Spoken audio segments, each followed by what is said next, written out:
নমস্কার বন্ধুরা, আমি সোমা গল্পগুচ্ছ বাই সোমা চ্যানেলে আপনাদের স্বাগত। আজকের গল্প গোপাল ভাঁড় ও বুদ্ধিমান চোর। রাজপ্রাসাদে চুরি, হারিয়ে গেল রাজার সোনার মুকুট। রাজার রাগে সভাসদরা থরথর করে কাঁপছে। তখনই গোপাল এলো তার দারুণ বুদ্ধি নিয়ে। তো চলুন, কি ছিল সেই গোপাল ভাঁড়ের দারুণ বুদ্ধি, শুনে নেওয়া যাক আজকের গল্পে। একদিন রাজসভায় রাজার সোনার মুকুট হঠাৎ করে হারিয়ে গেল। সবাই চিন্তায় পড়ে গেল।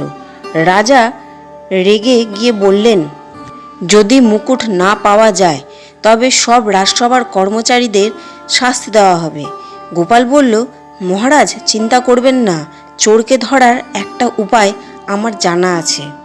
সেই রাতে গোপাল রাজপ্রাসাদের সবার ঘরে গিয়ে বলল, আমি সবার হাতে একটা করে কাঠি দেব।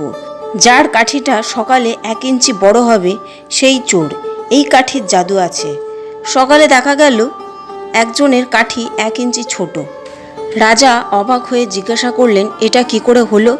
গোপাল হাসল, মহারাজ আসল কাঠিগুলো একই মাপে ছিল, কিন্তু চোর ভাবলো ওর কাঠি বড় হয়ে যাবে, তাই ও নিজেই রাতে কেটে ছোট করে দেয়, তাই ধরা পড়ে গেল। রাজা খুশি হয়ে গোপালকে অনেক পুরস্কার দিলেন। এই ছিল গোপাল ভাঁড় ও বুদ্ধিমান চোরের গল্প। গল্প ভালো লাগলে লাইক, কমেন্ট আর সাবস্ক্রাইব করতে ভুলবেন না। আবার আসছি নতুন গোপাল ভাঁড়ের গল্প নিয়ে। গল্পগুচ্ছ বাই সোমা চ্যানেলের সাথে থাকুন। ধন্যবাদ।